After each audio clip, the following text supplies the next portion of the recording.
nga makasi on a non la fin du téléphone les autres sonner dans les bons mais qui paye mais avant qui paye on a joué ma film ma bêtise qui me pousse on a joué ma film ma impact on a joué ma film belé mais film bimi singa que non la fin du téléphone les autres sonner comme si bâtier télévision na Champs-Élysées ba congolais tout bon là ils qui paye Gossip DRC News avec Jazz Kaboulou. Ça m'est arrivé à Baché Guédo, ça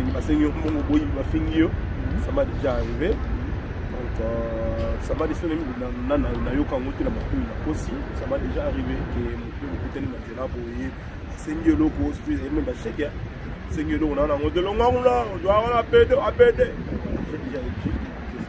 et ça arrive aussi. Ça t'a les votes. Oui.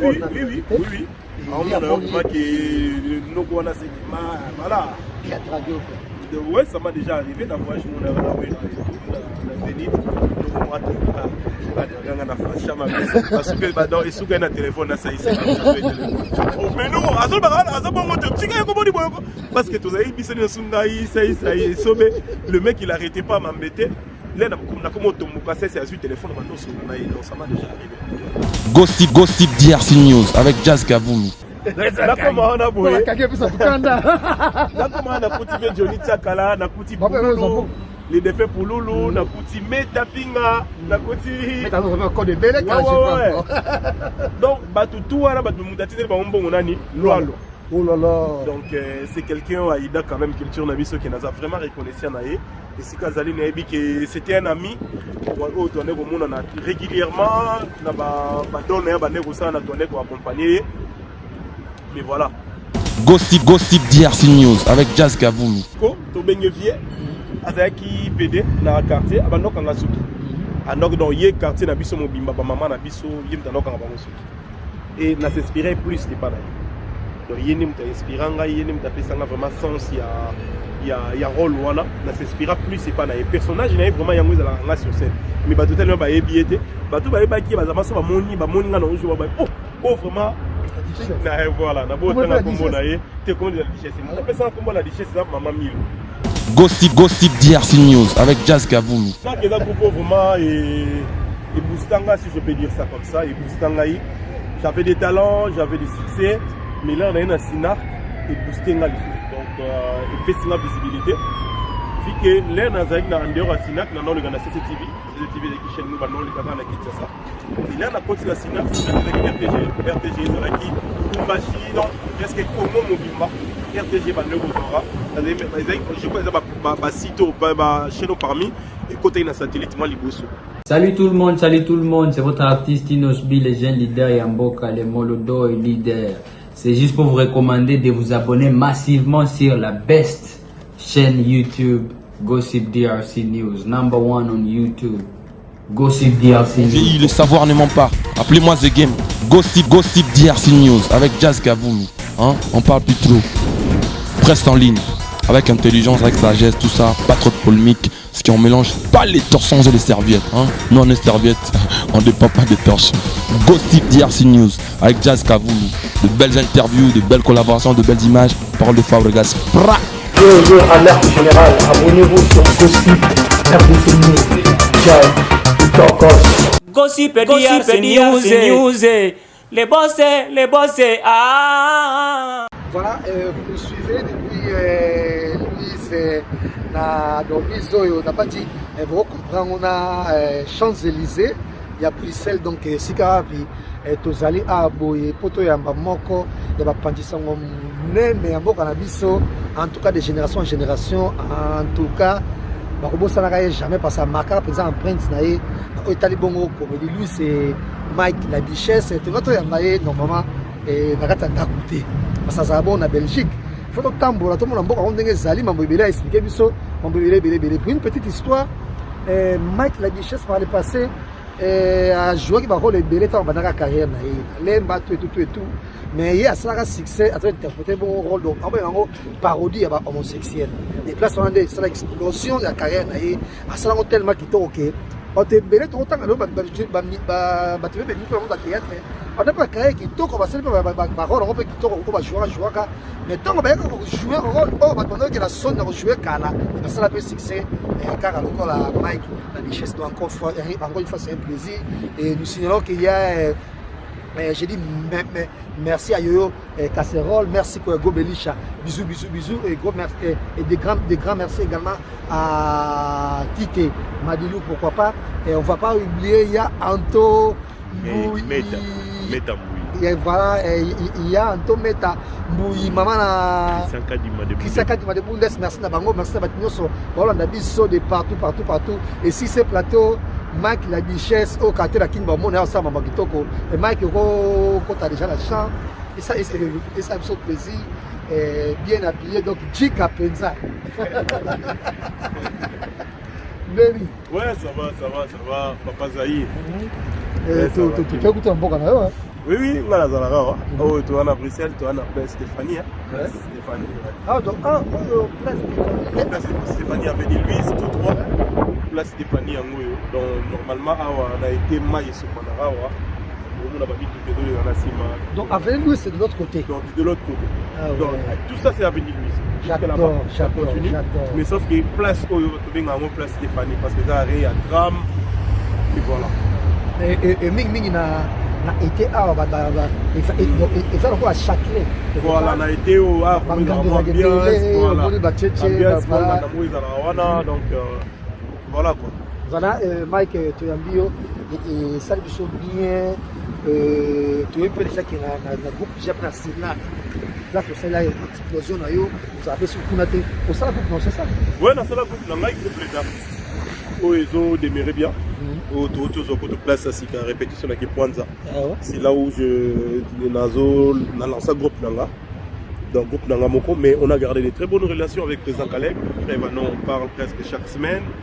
Il y a des conseils, il y a des choses qu'on peut parler, il y a la diversité d'un président. Il reste ami Nanga d'abord.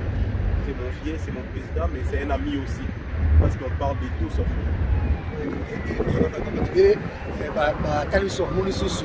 Pièce belle ça par le passé Sinar que groupe les groupe il y a rêve na robé ngombo parce que groupe les groupe belle c'est là qu'il y a qui m'ont français non qui na kati garçon moko on est à l'université voilà c'était super et depuis qu'il peut déjà m'amuser pour les champions pour ailleurs parce que ouais Sinar que groupe vraiment et Boustanga si je peux dire ça comme ça et Boustanga j'avais des talents j'avais des succès mais là on a une Sinar et booster la donc et baisser la visibilité vu que l'air dans un endroit à Sinac dans le Ghana CCTV qui chaîne nous maintenant le Ghana na Kinshasa et là on a continué à Sinac avec RTG dans qui Kumbashi donc est-ce que Congo Mobimba RTG va le voir je crois que sito chez nous parmi et côté na satellite moi liboso donc du coup visibilité dans la sous explosaki donc voilà donc Sinac na RTGA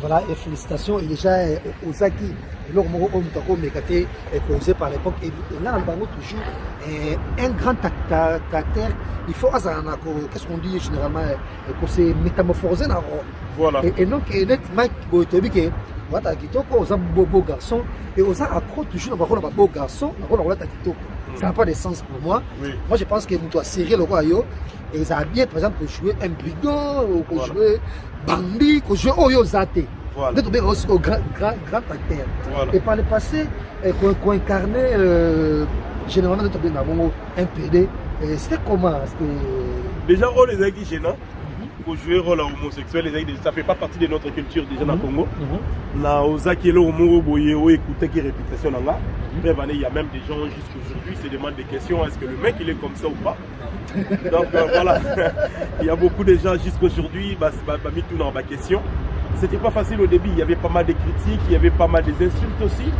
mais voilà j'ai osé quand même et c'est un qui bâton et belé pour comprendre qu'ils ont un rôle. Parce qu'à l'époque, les gens ne savaient pas, il y a aussi la part des choses entre rôle et personne et personnage. Donc ça commence maintenant, cette culture on est comme qu'on s'intègre maintenant dans la Katiambo cannabis. Bah il dit que non, acteur à cause à la Kizengi, t'es joué Kizengi, acteur à cause à la Mvouandouté ou PDG, t'es joué PDG, et comment commander si bon. Mais à l'époque, les gens qui sont joué Mutambongo, tu as des personnes comme Mutambongo. le mondial. Le mondial, azaki muta mbongo. À l'époque, maman chaque joueur rôle à monter maman bé, qui pas même banga nanda. Tu t'imagines dans film où il y a souci plus il y a papa sans souci. Bah qui pas maman chaque ma banga nanda parce que je vais rôle à monter maman bé. Mais c'est arrivé aussi dans une dame qui jouait très bien à l'époque, je sais pas qu'est-ce qu'elle est devenue. La coupe Nani a le groupe a mieux de gauche. Oui. Il jouait une méchante aussi à l'époque. Voilà, je me rappelle. Voilà, c'est-à-dire que culture rwandaise a été. Mina et comique on s'est posé, vu que Bachina va pas y aller. Comme on a joué, on n'est pas bouillé, mais ça n'est bouillé. C'est maintenant que l'eau connaît comme côté là. Et moi, ça me fait plaisir aujourd'hui. Rôle mon abandon qui j'ai pris des risques. Et aussi d'autres collègues qui jouent ça avec beaucoup d'envie, avec beaucoup de sériosité. Et ça fait quelque chose qui fait fier maintenant. Dans la salle école, puis s'est posé là-haut. C'est un plaisir pour moi. Et je me rappelle, c'était pas facile au début. C'était vraiment que entre Yona réputation et aujourd'hui, je suis fier de dire que la salle est quand même pas école. Voilà. Mais déjà, au salle école, oui, mais pour préparer ce qu'on rôle. Oui. On peut préparer ce qu'on rôle. Et c'est par exemple, c'est na peut-être moi il y a bino to zaki na mutano ko peso ba idée ou carrément on joue on a donc on joue on le voit moitié le salika le voit moitié na vie moko to benye vie azaki PD na quartier abando kanga suki anok dans ye quartier na biso mobimba ba maman na biso yim tanok kanga bango suki et na s'inspirer plus de pas donc yeni mta inspiranga yeni mta pesanga vraiment sens il y a rôle wana na s'inspira plus c'est pas na personnage il y a vraiment yango za la sur scène mais ba totalement ba ebiete ba tout ba ki ba zama so ba moni nga na ojo ba oh vraiment na voilà na bo tanga kombo na ye te comme la richesse na pesa kombo la richesse ça maman Milo na débit na nero tatonné na jouer tonton chéri na jouer na maman Milo na bino na rôle na ba bengo la richesse et na za na tikala il fait partie de ma carrière maman Milo que j'ai salé à passant. Et pour la première fois, maman, papa, ça toujours en vie? Oui, maman Bétine, Dimbu, Kalaki, et mon père Sébastien Kibalo, que je porte le nom de Kibalo. Et pour la première fois, Kalarao na ta télévision, je suis la PD, réaction à vous? Non, en tout cas, juste parce que Nazala déjà artiste. C'est-à-dire que comment on a un rôle où on a et déranger parce que je joue un rôle je joue un rôle à papa Kanzaku, je joue un rôle à Bobo Sefi sa maman, je joue un rôle à Yagel garçon Moro Teti à famille, moi na Mutambongo, je joue un rôle ébélé. Dans les moments où on a un rôle où on a il faut m'a dérangé. Et tout le monde a pété rôle milieu, rien du tout. Mais sauf que mon père au début il voulait pas même théâtre. Peu importe le rôle, à l'ingénieur théâtre. Papa l'ingénieur, à l'ingénieur même consentir l'ingénieur mon angénieur qui va sur la théâtre. On a eu des insultes de la famille parce que la connu la famille Moroboé pauvre, mais nous avons parmi Banamaïl et la famille. Je suis l'aîné de la famille. Mon père il me disait que non ça a droit parce que je parlais pas beaucoup. Dès qu'il y a discussion ça entre Balé qui n'engaille, il y a tout cas dans le lobby batik. Et mon père quand il me regardait, il m'a dit non ça sera mieux que dans la plus ça a droit. Il y a non mon plus dans le droit qui est dans la théâtre. Et voilà, aujourd'hui, là, c'est pas la théâtre. Je ne sais pas s'il faut dire heureusement ou malheureusement. Donc, c'était un peu ça. Et du coup, à l'époque, les filles, on a vu, c'était comment quand on retrouve la rôle à Bongo, on télé la télévision, on salue qui folle dans la télévision. Et tant que c'est retrouvé pour me vendre comme ça, pour qu'il place mon staff, tout le monde a boyé. Comment il réagissait? Déjà, en dehors, il y a la bannière qui est dans mon amouké. Là, la boti, je crois, j'avais 18 ans, de la combinaison et la combien de mois. Donc, moi, c'est la boti à l'époque. C'est une époque où j'ai beaucoup de petits viol parce que là, il a 18 ans, il a 16 ans. Ce qui fait qu'il nous a pas d'amouké. Ils sont là, ils sont pas d'amouké. La bannière, il est trop jeune. Donc, il n'y a pas vraiment ma cambomingi à Mokili, dans mon domaine à Bassi, il y a bien moi plein de succès. Si je peux dire ça comme ça. Il y a bien ma voilà. Moi, si, tout le monde bien moi plein de succès. Moi, c'est là, on a passé moi dans les bossos à qui est 16 ans. À côté de 16 ans. Non, plus qui est 16 ans, le 22, il y a moi. Donc, du coup, c'était une fille qui était au banto. Donc, on a quartier, on a moula, il pâté, j'ai papa, maman, il est tout beau. Et après. J'ai papa, maman, ils ont dit sombre. Voilà.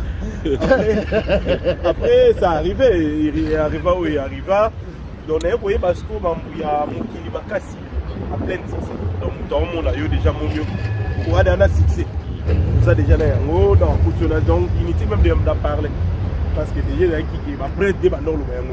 Et première fois, au Soka, bon, on faisait et tout le monde a dit tout le monde a dit ça, bon, on peut le jouer. C'est combien ce jeu?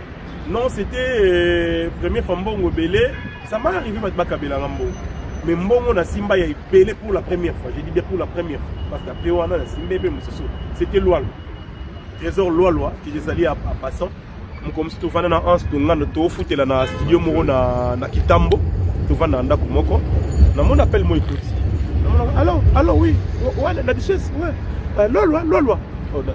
Loalo à l'époque on était en Angleterre. Loalo c'est-à-dire que Robin en Andéni. Robin en Andéni. Ah ben la Sibetana ouais la telle ouais, duchesse ouais. On peut ça comme on complet. Jogo la gangamba. Mon jogo to la to aller loko liate to la malasi. Pour rappeler à la et ton offre studio moko. Tu vas ni pendant 2 ans je me trompe pas 2 ans 3 ans na Oia na Kitambo. Ah Oia. Tu veux pas de la bengi à pesika ba c'est ba coordonner la PCA et tout. Le lendemain on va bengi ngate. Nam la bengi moi ya minga dit en entraînement. On rappelé et puis 2 jours après il y a un certain je crois et Thomas qui un certain vendredi la pourquoi na butu ayo benganga oui duchesse oui lolo ah ouais soit code la vie code na kuna sisi ko ma code na ebisi na bi les a combien abi de les elo ma longate mais la cycle 1500 na bi oh ngana boulé a kosani na bi oh abese lo ma longate malobi ki a $1500 na bi jogo olobi combien abi $1500 il est dans le code et tout le week-end on a qui est dans la Sima station il a la victoire oui mais rester dans la Sima victoire dans la station T je pas quand on a ça là week-end là comment on a boé là comment on a cultivé Johnny Chakala na cultivé les défaits pour Loulou na cultivé Metapinga na cultivé mais dans un code de belle donc batu tout là batu mutatine ba mbongo nani Loalo. Oh là là. Donc c'est quelqu'un à Ida quand même culture Nabiso qui nous a vraiment reconnaissé naé et si Kazali Nabi que c'était un ami on tourner au monde régulièrement na ba donner ba nego ça na tourner pour accompagner mais voilà donc nous a reconnaissé moi il y a belé makasi na Simba à l'époque et du coup ouvertement tokolo ba qui doit la première oyo atendela ngamu belé non généralement na ba de nos jours, nous vraiment après ça nous souffle l'air parce que notre problème est l'être noblesse parce que nous to tout total la bino non total papa na bino au banda nous sommes au liboso na bino tout et tout mais nous sommes avec nous sommes au car net car na trop fa na biso na mais pour les lots pour ça qui était comme sous et comment qui va passer là mutu ozala kisasa mutu ozala kisasa otalaka théâtre esekisaka yo esepana otango utana la duchesse petila obeti ekala wana kini ya kala etant de moi finalement obeti koya ye susu de vraiment ayambi bacomédien donc epe susu nani to mosusu donc toko découvrir sous grâce na obeki tolo bango déjà ekala avant ça yaki trésor lola qui a fait plein de blocs moindre est-ce que tout le monde il y a la carrière na yo ba finga moto mte ya mabe na nzela bonabo dipende wa vivre comme ça autant ba finga au PD ouais ça m'est arrivé à ba chegi pour sengi mon boyi ba fingi yo ça m'a déjà arrivé donc ça m'a dit na yo kango te na ba aussi ça m'a déjà arrivé que mon côté na nzela boyi sengi yo loko aussi même ba chegi sengi yo na ngo de longa on doit la PD à PD et ça arrive aussi tout ça d'aller voir la profonde. Oui. On a remarqué nos gars c'est voilà. Théâtre radio. Ouais, ça m'a déjà arrivé d'avoir joué dans la Zénith. Parce que dans les sous un téléphone ça ici. Mais non, parce que tous les bisous sungai ça le mec il arrêtait pas à m'embêter. Là, comme Tomuka, c'est un téléphone, ça m'a déjà arrivé. Voilà, et les lots, si tu vas avec Anito, ça c'est ça? Oui, dans quelques jours. Dans quelques jours, parce que il y aura quoi là? Papa Zahir na Oumen na photo. J'ai fait des 10 ans ici.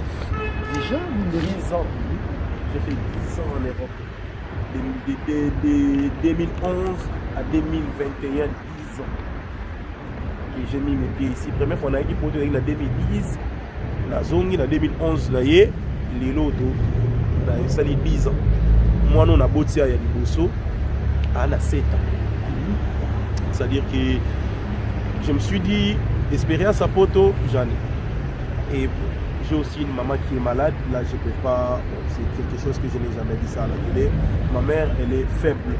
Elle est faible. Je me suis dit, pourquoi pas écouter une négo assister. À un moment, à passer ça, un moment difficile. Il faut intervenir dans l'opération. Donc, il faut Nazalawana sur place. Et mis à part ça aussi, je voulais quand même la booster. Voilà, na bibi sapé, musala na ngai donc na umeli tout na poto donc on est souci. Pour ça ko vanda wa ils vraiment les soutenir dans le vu que na musala mon na sala makasi na de pourquoi pas na kenya boka na sala musala na on a ça na en attendant na prendre des soins ya maman. Donc voilà. Donc c'est pour comprendre que vous êtes un cheval. Donc oui, poto. Voilà. En tout cas, mingi kuna dam. Voilà, mingi kuna a me commis de temps en temps. De temps en temps, d'ailleurs, na zappé na balaba, na libango et tout. Donc voilà, après la zone. Et on va rappeler maintenant sur l'autre abisso, il y a plein de acteurs que j'aime moi. Personnellement, dans la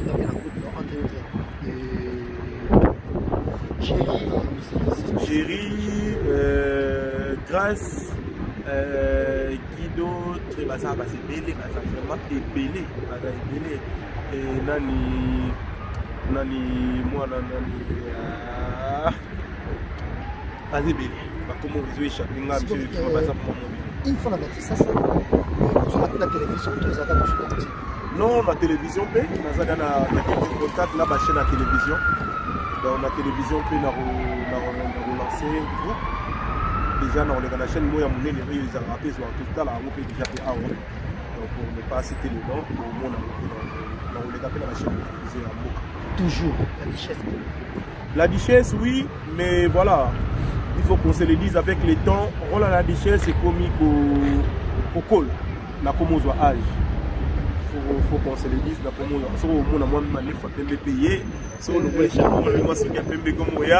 La richesse, comme aux âge. Il y a un certain moment que la richesse va apparaître comme rôle où on est à guetter dans la télé. Nous avons préparé un rôle pour permettre à Bissot qui est tout à la sur scène. Donc, pourquoi pas, parce que là, on a un rôle qui est un rôle à Mike. On a préparé un film, on a ça les alliés. Dans un film, ils ont dédié à Rancœur.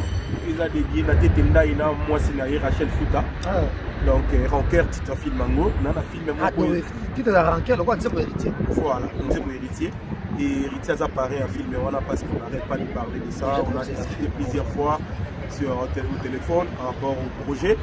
Ok, les musiciens chrétiens vont intervenir. Je ne voulais pas précipiter ma cabou, mais vous n'avez pas sur place encore tout sur donc, dans le film, on a ça, l'épisode de Bélé, dans la mission chrétienne, on joue dans la carte. La mission chrétienne, la mission profonde.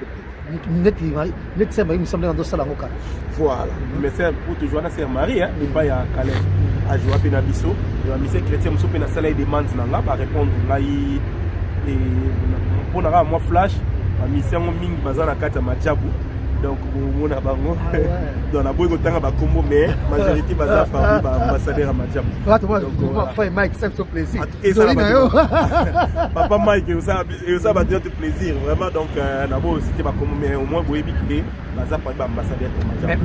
Mais déjà, le premier qui est au niveau qui était petit à petit.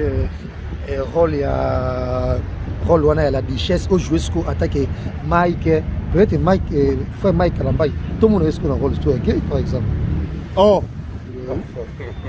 Ozara Moutou, vraiment. Donc, non, là, vraiment, les gens qui ont la richesse, la richesse à Zali. Mais tous ont préparé le personnage dans l'avenir à vous en possession. Donc, on fait que tout le monde là, qui est déjà bientôt la quarantaine.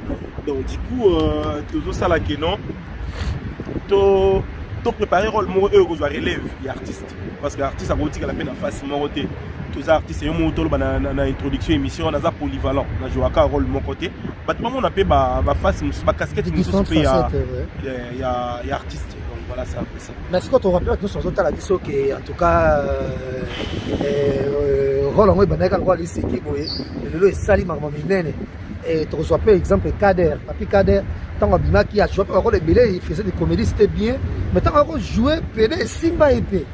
Et Mathieu qui est sous ma casse. Et de même avec Mastor, tant que a joué un rôle de Belé, Belé a joué avec Booster jamais. Mastor, c'est Pédénada. Tant qu'on jouait Pédénada et Booster sous Bonaboy. Mais c'est que yo sali jusque-là 10 ans déjà dans Poto.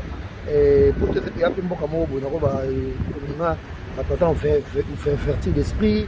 Ils ont une autre façon de voir les choses par rapport à ma pays réclé et quel est le regard minimum si gay vis-à-vis à Mokoyo, s'il faut dire de manière générale, les Amboka Moroboye, Motona Moutazali, Ozali. Bible de Bisabiso qui non, Batama Beba continue ma bé. Batama Lamo, Ba continue ma lame. Fais les mots, je sais finir biso. Moutonio, c'est toi, ça libre, au sala, oh, il y a les Mboko, là, tu ne peux pas te lever le matin, tu commences à condamner quelqu'un parce qu'il y a Tamboli Boye, parce qu'à la Ti Boye. Ah, tout le monde a moi, mon bal, tu vraiment Péric Naye, à tes talents au Tambola. Oui, c'est sa vie. C'est sa vie à lui. C'est pas à toi de le juger.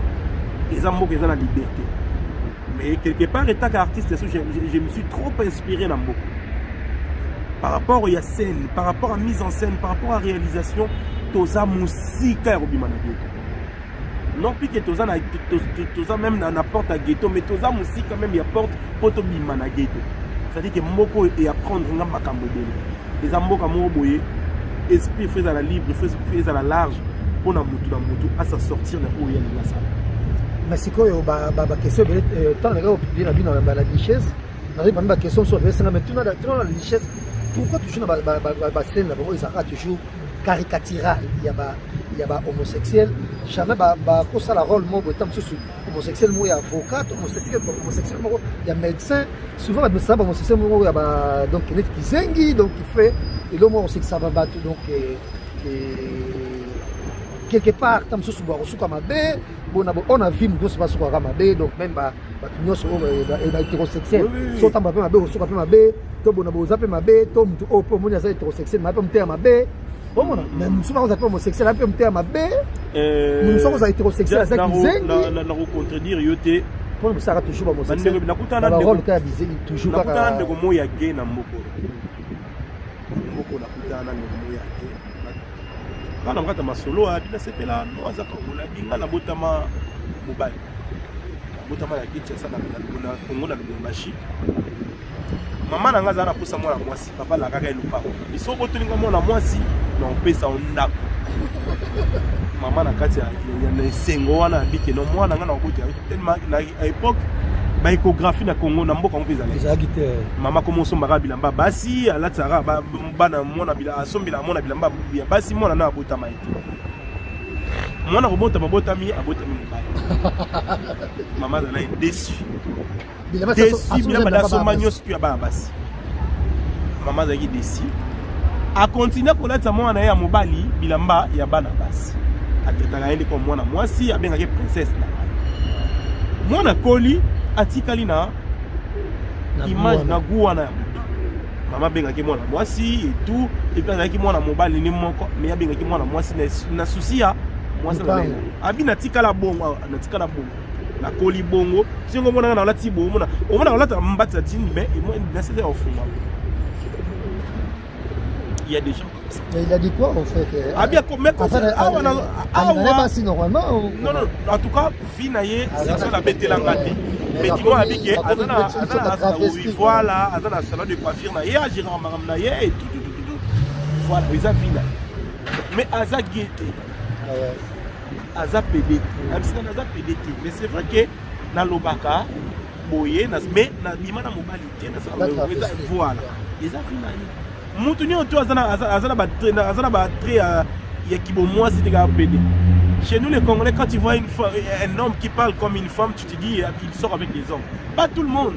Il y a des gens qui sont nés comme ça. Peu importe raison, Azaneka na qui bon moi Simoro dans Zoto, mais Azanaye Abimaranaye na Libalité. Donc voilà. Na rôle nanga na salango au départ, il y a pour la comédie. Na lingayo na bidle na mbe ndeko mon collègue no mobe à journée, ça tuni ngabi no et non no lingaroté ya na Simarolo. Moi je suis comédien. Je suis humoriste. Quand je joue, moi je joue pour faire rire les gens. Ça c'est détente. Voilà. Distraction. Là, tout le monde a un bateau va se déguiser à la tinine et tout au tambola, les petits jokers au tambola. C'est juste pour faire rire les gens. Voilà, il n'y a pas de leçon derrière ça. C'est juste pour faire rire les gens, point barre. Chez nous, quand on artiste a indicaté en masse.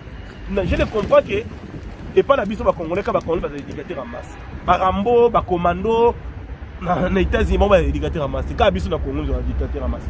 Donc voilà, être comédien, surtout être humoriste, tu restes humoriste. Peu importe le rôle que tu joues, tu restes humoriste, peu importe. Et là, on va rappeler que dans le monde, il y a comédie, il y a biso, et Bima Penza, icône, jusque-là on peut citer Fiston, Saï, toujours dans le rôle, il y a moi, Dizengue, on peut ajouter Sobe, toujours dans le rôle domestique, tout et tout qui faisait des puteries. Et là-bas, on peut citer Boubou aussi, dans le rôle trisomique, et même Pouloul aussi, et tout le si yo, dans le rôle, il y a Pédé, donc Bossani travaille icône, tout le rôle dans le monde de ce théâtre, et tout le rôle, acteur le roi Khaled qui sait jouer, tout et Bakata, mais on a une transformation, sans ce joueur, on s'est transformé, on a frère acteur, voilà, donc voilà. Mais même partout aux États-Unis, c'est comme ça que ça se passe. Mais tout le monde a dit tant au Bozo qu'on a coaché président Sika, on a combler tout et tout, on a dit ça y a moi, on a dit pas que c'est pas ça, moi je pense que président vous avez beaucoup. Non, il n'y a pas eu de bataille, mais oui, j'ai soutenu ça, c'est au départ, mis à part mon artiste, c'est un ami. C'est un ami qu'on se parle, on en a parlé avant-hier, avec na Goma, qu'on a passé les temps, on parle de tout sauf rien, je suis parmi les gens qui va soutenir qui est. Le mec, c'est pas, tout le monde a qu'est-ce que c'est la comédie, mais sur le fan de Soyo Kaye, tu comprends que c'est un mec qui réfléchit beaucoup. Et à mériter ici, malgré tout, poste on les rapports, c'est moi un peu, il y a pas c'est moi un peu magique, il y a pas c'est moi un peu à côté.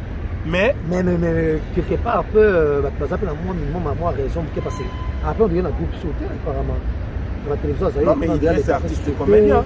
Et puis, il y a des pièces, on a des pièces, non, on a fait un rôle au baquet. Ça fait un temps à jouer dans le théâtre. Et c'est l'une des choses pour le président. Non, mais Atikali artiste et comédien. Peu importe où ça là. Tout le monde a comédien, à jouer film, mais à présenter une émission à la chaîne de la télévision. Beaucoup. Il y en a beaucoup. Comédien, mais à ça, la publicité, dans la chaîne de la publicité. Cela n'empêche rien. Ça y est, à autre c'est un projet d'un film, Eric Mandala m'a produit. Donc voilà, on a parlé de ça et tout. Il reste artiste et comédien. Mais après, et expliquer le président. Il y a quelqu'un qui a fait la mission. Voilà, expérience aussi. Il est tolérant aussi. À ce qu'on appelle souvent les jeunes, c'est quand même ça. Mais ça marche mieux. Non, c'est notre vieux. J'ai beaucoup de respect pour lui. Mais dis-moi, dans l'avenir, on a besoin un peu de changement. On a posé un peu comme un changer, quand même, tout le monde appelle au Basika. Le problème, moi, c'est que ça me fait mal. Là, ils ont souci dans là. Bah, comme ils ont plus signé dans ma table. Je vais m'assumer que la nabiso plus sur mon tabou. Maintenant, là, il y a des gens qui sont et ceux qui ont profité de tout. Nous sommes à profiter ceux qui ont profité des photos. Moi, je suis à profiter seulement. Non, maman Denise, c'est que moi, je ne vais pas. Oh, fallait. La remise à niveau, a réseau évolué, technologie ont évolué. Les réalisations comme il y a des télévisions caméra va filmer. Les réalisations sous bon côté. Réalisations comme il y a drone les alicolo stabilisateur dans ma boîte caméra télé. remise à niveau quoi ça va réalisateur na biso bon ça va réunion tout ça va campagne cause ça va terre na niveau ko jouer quand les asuka ate que non acteur bana bale koloba le koloba est le scène comme il a autre américain le scène fongami ça fait 45 secondes tout à l'heure moi ça bi manakata ma je suis à côté de la salle de bain donc remise à niveau qu'on rêve mémoire d'artiste une façon de travailler nouveau il y a pas le lot va théâtre na biso Louisara que non l'air baba action na lobaki na yo non tika scénariste joue sans parler on a biso na Congo pour jouer c'est de parler on peut jouer sans parler natikali fanatique il y a culture na biso mais j'ai des choses que nazo reprocher ma collègue là on peut pas rester dans le monde statique et non mutu bando bande koloba na scène ka mutu non ma pause exacte les gens jouent en parlant alors que tu commences à ma campagne et ma remise à niveau ah voilà poto mutu azwa master et doctorat tout mais au moins après 2 ans 3 ans remise à niveau parce que ma rambo changé chirurgie doit changer quand les équipes faut passer la mutu muté ma propose l'opération le lo comme il laser batioka tiens et fungwa lio do balongoli maramnya to donc il faut zonga malgré les autres diplôme maramone za été aux diplôme le salaire remise à niveau voilà est-ce que on va sous pièce bimiso makasi pièce bimiso makasi on a joué ma pièce pelé on joue ma pièce na ba grand mais bimiso na ya waouh je peux dire tout avant la banda na joué na mama chakwa qui sont des muki na otinde longo na ki mamu na muki awa kana ko lo komba soko watu je ki bandoki na mama chakwa qui de la monde de ténèbres et tout parce que faut qu'on se le dise papa Zaï nga bandi théâtre en 1999 c'est à TKM que j'ai commencé à passer à la télé aujourd'hui ça va faire 22 ans que je suis à la télé pour qu'il en ait 22 ans la salle théâtre il y a télévision la salle théâtre il y a DVD il y a cassette na bani na cassette donc là na l'équipe étape nion surtout il y a théâtre na parce na bani na cassette ya munene to wole kana cassette ya munene so bi cassette na okoti ici Italie na ye na DVD et le long na zongi na YouTube donc na parcourir vraiment partout on a nion pendant 22 ans na émission que na bani ba théâtre il so minga na cassette routier bon enregistrer bon talent Dieu m'a fait grâce. Donc, le film est mis dans ma casse sur le rôle parce que non, la fin du téléphone, les autres sonné maintenant sur les beaux, mais ils ont kiffé. Mais avant qu'il paye, on a joué ma film. On a joué ma film avec Tiki Moukoussou, on a joué ma film avec Impact, on a joué ma film avec Belé. Mais le film est mis que non, la fin du téléphone, les autres sonné comme si bâtier télévision à la Champs-Élysées, bah Congolais tout le monde ils ont kiffé. Kiffé à un jour et demi. Bisonio surtout tout là on a clan on a biso ba ans ba bobo ba sam katokolo ba mamisa donc téléphone les autres sonner de bobo c'est là on a mon qui mais avant on a joué ma film ba na po benga ya moko mais o mezaki maintenant boum pour la bandi théâtre na banzonzi la bandi théâtre na chaîne pour la bandi théâtre na kaska songo qui pene ni ozaya nani film et to bimisa on a potopé 6 et kanyi mais waouh oh mais bête ma wow est-ce que na kisasa pe ba actrice ba télé belé pour la ya talent pe belé banani yango oyo c'est on a ndenge na po na ko sali casting pe ya une fois ils ont fait au monde nani et na rôle au talent jouer du moi par exemple na regretaka na ba zonzing par exemple ba ba zora milité et c'est quoi son nom Vieux Gaou que j'adore na ba théâtre na ba pièce na sala kala mais non total la micro ba zora faut pas tout ba Vieux Gaou on s'est renseigné tout comme ça mais il y a Fifi on dit qu'on va faire Gaou on a joué en bien ah viens comment compliqué on a boyer après bon ça c'est fait même les questions mais pourquoi on fait Gaou ah viens faut qu'on landaye comment moi compliqué mais yo siko nani parce que mais acteur exacte oyo aye lo bitoko lokola je crois yo casserole par exemple il était meilleur casserole mais acteur exacte oyo mtaka lokola a kitoko lokola Fatou Miracle bon moi meilleur acteur je dirais meilleur acteur oyo tala ko sepana ba avec kitoko mais sur la bien ça casserole je suis désolé vraiment on est moi acteur na biso nyonso ba jouer j'ai beaucoup de respect pour ba jouer très bien mais nalinga ko créer ba bilongo dans le bani. Ah ouais. Ce qu'on remarqué, Bactère n'a surtout ba jouer en même temps partout. Ils aura bien à dire parce que toi tu gagnes. Mais après population elle est pas. Ah yes ce soir, il y a pas de nouveau. C'est pas même rôle. On surtout quand on se bilambo outi dans kuna l'air ba bengyo au tourner ah on est qui dans sukuna ah la mo tourner dans film moi ça veut dire que ba tourner trop. Pas même rôle. Pas même rôle presque. Jouera papa, jouera Mutambo, jouera il n'y a pas de changement. Donc voilà. Mais dis-moi, il va dire talentier que je respecte. Mais nettement je vous dis sincèrement, j'aurais peut-être besoin de 3 ou 4 noms pour Banama Combo et les restes nous en a pas. On a dit que non, ça existe. On a mis ça grâce, on a mis ça bas les délits, on a mis ça fâché, on a mis ça bas les délits. Donc on a on a bimisa kala mais tu penses que jouera trop bien avant le manzozi fait trop ouais Géry déjà pour la soleil déjà il fait partie de l'équipe à tourner là pour filmer moi on a tenu l'équipe beaucoup déjà pour naki et tu quelqu'un partie dans la partie ça donc mais dis-moi batalon bazali sur la batalon et on a plus batalon c'est là bazana. Voilà, comprenez qu'on est à Bruxelles en plein Louise, on a mon droit Champs-Élysées na bango et c'est bien plaisir que Mike la Duchesse, nous arrivons à la fin de cette émission mais avec nan vraiment plaisir et te éviter nous que ça ça boy si wapi sur zone la biso na miki atane autant la quand on est tam sur calé bayaka mais ça biso et puis moi j'aime des gens comme yo au poto oui aux l'objectif oui au fond non proclamation ça toujours ça pose un peu intéressant que nous en a poto quand même tout raisonner vraiment bien vas-y toi mon anga ici boy na za sur la retraite na poto donc je ne vois pas non mais mon até na la retraite na poto c'est-à-dire que pour voir loin il faut que tu objectif donc voilà toi apprendre mingi na moka et pourquoi pas tout ça tout ça Poto et ça auto kanisa na mutu. Là toko marawa, tout le monde a dit que la pluie c'est moi mise. Immeubles, paysages. Dans les pressions qu'on se sont gâtés, les autres ont plus, elles n'ont pas sous un mouton monsuité. Et ça parce que mise c'est au CP. C'est parce que au monde a merveille à mise c'est au vivre. Mais c'est tellement hautement la logique à ma cambo, au monde a qu'il n'y a pas la vie. Ton vivre un rêve comme ça. C'est-à-dire que tu as un rêve dans la tête qui est aux enfants, aux villa, moi villa na yo. Na qui n'a pas moi villa na. Mais awa. D'abord dans la villa na ngabe.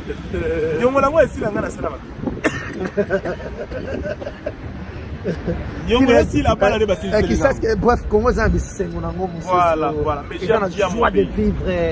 Bonaboé et ça intéressant tant qu'on a bandé donc ils sont motivés et intéressant on a 70 ans ça a poto non on a 50 ans on a poto ça voilà 70 ans faut nous ça ça voilà papa intel OK bo tali bo zongi bo vandi là on a peur c'est bon mais ce que secret dans nos amis ils ont gardé taille notre show on est dans le roi avec Janifa dans tes poids, là je te dis sincèrement, j'avais pris beaucoup de poids. Peut-être tout le monde en a été. La combien j'ai vu que tu étais oui, la combien 102 kilos. Mais voilà, quand là maintenant, la combien qu'on peut payer la mic. On peut payer la mic et c'est que na Nakita, na ça la régime, les régimes extrêmes. Quand je dis extrême, vraiment Azaï extrême. J'ai mangé qu'une fois par journée à 14 h et le soir, j'ai resté comme ça avec un petit verre à thé, tasse à thé, c'est fini. Et j'ai continué ça jusqu'à ce que on a perdu plus ou moins 14 kilos dans 3 semaines. Parce que on a perdu 14 kilos dans 3 semaines pile. Donc ça m'a fait plaisir. Donc, régime régime extrême donc c'est à dire que la kenema au-delà de force là c'est le régime là où ça là on qui était maintenant dans il y a ça m'est arrivé des fois dans il y a une fois sur deux c'est à dire que on a lié le on lié on a lié donc tout ça je voulais quand même que non on a zonga après ce qu'on a balancé en haut et comme normal là maintenant c'est normal ça 80 là maintenant 87 voilà normal c'est notre métier traité là ils a 85. Mais là, on a 87 et on a 102. Ouais, dans la santé, c'était déjà beaucoup. Et dans moins de 3 semaines, dans le monde, avant 3 semaines, on va dire, hey Mike, moi, était pardon. Donc, dans le monde, moi, Babdo, dans Tongo et tout. Dieu m'a fait grâce en plus, je travaille la nuit déjà. Dès que tu travailles la nuit, tu manges pas bien, dis-toi que tu vas perdre des poids facilement. Voilà, c'était un plaisir, Mike la Duchesse. Déjà, merci à Sylvie Poutou, bisous. Maman Rose, maman terminé de débattre sur l'émission. Bon anniversaire à Iguette, Marcella, merci. Nous sommes à la télévision de partout. Donc, alors, merci Kouago Béli, chaque fois, merci. Daniel Massaro, pourquoi pas dans l'émission, Daniel Massaro, loin des épreuves du cœur, on est toujours ensemble, c'est la famille. Yoyebi, Gombe na Gombe, toujours. Gombe na Gombe, on est ensemble. Voilà, donc Gombe na Gombe, voilà. On a dit qu'on a une émission, peu importe où on a. Donc voilà. Et na Pessimo n'est pas Maman Fatou Miracle. Donc elle, c'est la famille. Maman Fatou Miracle, pas les gars dans mon immeuble, là, nous avons un lettre qui est il y a plus Maman Fatou Miracle, na Pessimo te na ngai et pas ya Kora na Liège. Moi na Angola, moi avant na kata Liège, Kora, na Pessimo na Madombia na kata Paris, yo yebi oza palais, Madombia na Pessimo Mote Belé, la Pessimo te pas ma fille que j'aime beaucoup, Michaela, et ainsi que ses frères, Ryan, Johan, Mike Junior, Exaucé. Bango nyoso tout na pesi bango mbote na pesi mbote pas Queen B yemo sikaza yebi Queen B la reine B donc na pesi pe mbote sikozali na pesi mbote pas ba masse na nyoso tout yebi ki ba musutom no bossa na kombo mais je suis de cœur avec vous na pesi mbote pas ba acteur nanga na pesi mbote pas na massa nanga ya casserole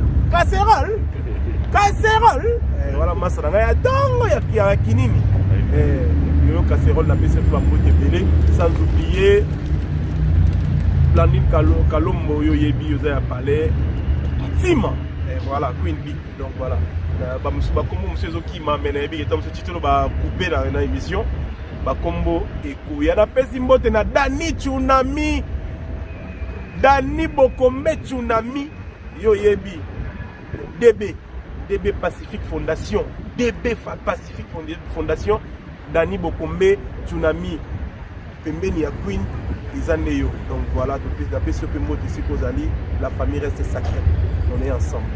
Voilà, merci. C'était là Mike la Duchesse. Merci beaucoup. On a bien sauté l'émission pour une petite histoire. Et on a fait anniversaire jour mort. Jour mort. On a les 9 février. Voilà. Donc, on a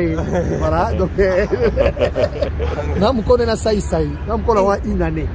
Il y a ça. Donc, on a jour mort. Donc, on a les 9 février. Jour anniversaire, on a une photo dans la profil. On a la profil. Donc, c'est vraiment la famille. Hier, tu es banni dans faible commencement. Tu es banni sans succès, tu es banni sans éloko. Tu es banni dans faible commencement. Mon trempe, Lukafi, il est journaliste, c'est-à-dire que c'était déjà une famille qu'on s'est battu ensemble. Bon, génération là, bango, il y a médias, des générations dans le théâtre. Donc, toute ma génération, moi, on a le monde à TV. Et ma génération, on a le monde à TV là, bango. Et donc, bango, ne maman, tu bandi, moussana na bango ensemble et tout, je suis fier. Et on a mis comme Papa Zahir, Jazz Kaboulou. Voilà, un grand merci à Saoké Mandi, merci. Merci également à René, ma collègue qui nous suit, merci à Nyoso, la télévision Msalelo, Guilhem Fikoma, merci. J'oublie pas Ige Massoudi également, il y a Atalia, parce qu'on a l'émission Msalelo, que cette émission soit avec vous. Au revoir et abonnez-vous bien sûr sur Gossip DRC News. Au revoir.